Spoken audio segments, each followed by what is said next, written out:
कथा सम्राट मुंशी प्रेमचंद जी की एक कहानी है ईदगाह।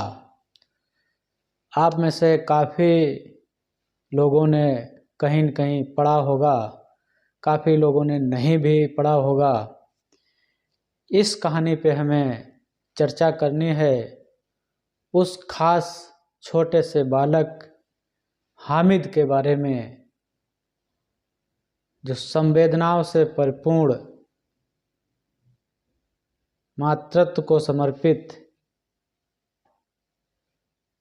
बहुत सारी बातें किस तरह से हामिद हमें प्रभावित करता है।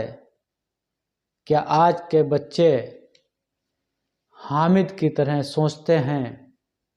शायद नहीं सोचते हैं, क्योंकि आज के समय में हामिद होना एक बहुत बड़ी बात होगी। अगर इस तरह के बच्चे सोच पाते हैं, वैसा व्यवहार करते हैं, तो हमारे चैनल पे बने रहने के लिए आप हमें सब्सक्राइब ज़रूर कर लीजिएगा, क्योंकि बीच बीच में मैं आपके लिए कुछ ना कुछ जानकारी से भरे हुए वीडियो आपके समक्ष रखूँगा।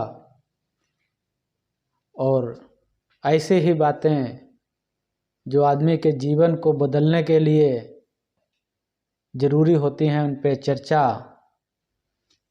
अपनी बात रखूँगा उन पे। कथा सम्राट मुंशी प्रेमचंद जी की कहानी जो ईदगाह थी, वो मानसरोवर के अंक में 1933 में प्रकाशित हुई थी।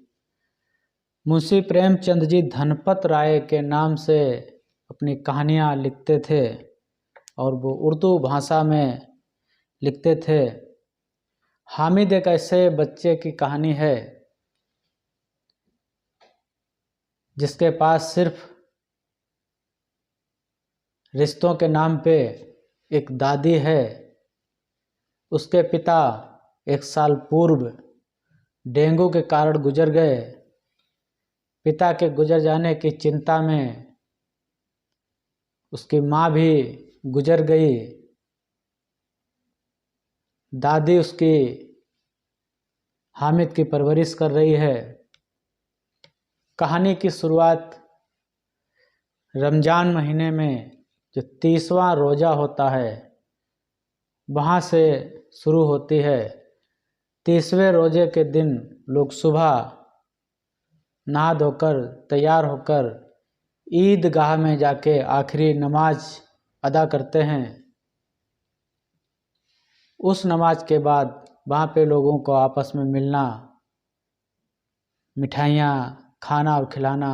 वहीं ईदगाह में बहुत सारी दुकानें भी मेले के रूप में आयोजित की जाती हैं, मेला लगता है। तो बच्चों में खुशी की लहर है कि ईदगाह के मेले जाएंगे और वहाँ से मिठाइयाँ, खिलौने, बहुत सारी चीज़ें खरीद कर हम ले आएंगे। हामिद के साथ उसके 4 दोस्त हैं। एक मोहम्मद नाम का लड़का है, एक मोहसिन है, एक नूरे और एक सामी। 5वां हामिद है। बचपन की जो खुशी होती है, उस खुशी का कोई बयान नहीं किया जा सकता। कहानी में पढ़िएगा आप, हामिद के पास जूते नहीं हैं, नंगे पैर है लेकिन फिर भी प्रसन्न है। कपड़े नहीं हैं, पुराने हैं, लेकिन फिर भी प्रसन्न है। एक टोपी है जो काफ़ी गंदी हो गई है, वो लगाए है, लेकिन फिर भी प्रसन्न है। खुशी है ईदगाह के मेले में जाने की। पैसे पास में नहीं हैं। दादी ने 3 पैसे ही उपलब्ध करा पाए, क्योंकि घर में बहुत सारी समस्याएं, इनकम का कोई रास्ता नहीं। सिलाई करती है जीवन यापन के लिए उसकी दादी, जिसका नाम आमिना है। उस सिलाई के पैसे से घर के खर्च चलाना, और उसमें से 3 पैसे हामिद को दिए गए। साथ में जो बच्चे हैं, किसी के पास 15 पैसे हैं, किसी के पास 12 पैसे हैं, किसी के पास ज़्यादा हैं, तो उनमें पैसों की एक अलग खुशी है। मेला जाएंगे, मिठाई खाएंगे, खिलौने लाएंगे, ये करेंगे। खुशी खुशी 3 पैसे ही लेके हामिद मेले में जाता है। नमाज ख़त्म होने के बाद लोग आपस में गले मिलते हैं, एक दूसरे को मिठाइयाँ खिलाते हैं, दुकानों पे जाते हैं। बच्चे भी वही कर रहे। 4 बच्चे जो उसके साथ हैं, दुकानों पे खिलौने, तरह तरह के खिलौने देखते हैं, खिलौनों के बारे में चर्चा करते हैं और ख़रीदते भी हैं। लेकिन वहीं हामिद अपनी मन की इच्छाओं को मार के अपने 3 पैसे वो सुरक्षित रखे हुए है। न जाने किस सोच में जब सारे बच्चे कुछ ना कुछ खरीद लेते हैं, तब हामिद उनसे अलग हो जाता है और जाके एक लोहा वगैरह के जो सामान, घर गृहस्थी के सामान जो लोग बेचते हैं, उस दुकान पे जाके खड़ा हो जाता है। तो दुकानदार उससे कहता है कि यहाँ तुम्हारे ज़रूरत की कोई चीज़ नहीं है, खिलौने नहीं हैं, यहाँ घरेलू चीज़ें हैं, तुम जाओ, यहाँ आगे दुकानें और हैं, वहाँ जाके देखो जाके। लेकिन हामिद कहता है कि हमें इसी में से कोई चीज़ की ज़रूरत है। तो उसने वहाँ से एक चिमटा उठाया। जब दुकानदार से पूछा कि ये कितने पैसे का है, तो दुकानदार ने बताया कि 6 पैसे का है। लेकिन हामिद के पास मात्र 3 पैसे ही थे। उस दुकानदार ने जानना चाहा कि आखिर ये बच्चा चिमटा क्यों खरीदना चाहता। तब उसने बताया कि हमारी दादी जो खाना बनाती है रोटी सेकने के लिए, घर में चिमटा नहीं है। जब वो रोटी बनाती हैं तो उनकी उंगलियां जल जाती हैं। कितनी सहानुभूति, कितनी संवेदना, कितनी समझदारी उस छोटे से बच्चे में रही होगी, जो चाहता तो अपने खुशी के लिए खिलौने खरीद सकता था, अपने खाने के लिए मिठाई खरीद सकता था। उसकी दादी ने इसी उद्देश्य से पैसे दिए थे, लेकिन वो उन सारे उद्देश्यों को एक तरफ कर देता है। न खिलौने खरीदता है, न मिठाई खरीदता है। और दुकानदार था कि 6 पैसे से कम देने को नहीं तैयार था। लेकिन जब बच्चे की संवेदना को पढ़ा, उसकी बात को समझा, तो दुकानदार ने 3 पैसे से ही उस चिमटे को दे दिया।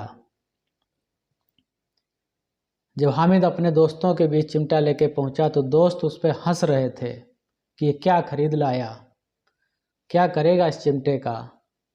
तो हामिद के अपने तर्क थे, उन तर्कों के आगे वो सारे दोस्त अपने को निरुत्तर समझ बैठे कि कोई उत्तर चिमटे का नहीं मिल रहा था चिमटे की बराबरी के लिए। जो खिलौने उन्होंने खरीदे थे वो कुछ घड़ी के खेलने के लिए थे, बाकी मिट्टी के थे, टूट जाएंगे। लेकिन चिमटा स्थायी है, मजबूत है, इसके काम आ सकता है। इस तरह के तर्क हामिद के थे दोस्तों के बीच में। चिमटा लेके घर जाता है। दादी को कभी इस बात का अंदाज़ा नहीं था कि आखिर हामिद 3 पैसे से क्या लाया होगा। जब उन्हें चिमटा हाथ में देखा तो वो समझ नहीं पाई, तो उन्होंने हामिद को डांटना ही शुरू किया कि क्या खरीद लाया तू, काहे के लिए पैसे ले गया था। तब हामिद ने बताया कि आपकी उंगलियां जल जाती थीं खाना पकाते हुए, इसलिए मैं ये चिमटा खरीद कर लाया हूँ। दादी भावुक हो गई, आंखों से आंसू छलक आए, हामिद को गोद में बैठा लिया। इस कहानी के पीछे आज के परिदृश्य में हम देखें तो क्या आज के समाज में कोई बच्चा हामिद की तरह सोचता है या हामिद हो सकता है। गार्जियन की अपनी समस्याएं बनी रहती हैं, लेकिन बच्चों को कोई परवाह नहीं होती है। मैंने बड़े बड़े बच्चों को देखा है जो अपना मकान बना लेते हैं, लेकिन उस मकान में ताला डाल के बाहर कमाने चले जाते। जो घर में बुजुर्ग माँ बाप होते हैं वो एक तरफ किसी झोपड़ी में पड़े हुए होते हैं। एक छोटे बच्चे की संवेदना किस तरह से हमें प्रभावित करती है, इसके लिए हमें ये कहानी पढ़नी चाहिए। और इसका जो पात्र है, उस पात्र का जो मनोविज्ञान है वो हमें समझना चाहिए, क्योंकि हामिद जैसा होना बहुत बड़ी बात है। ईदगाह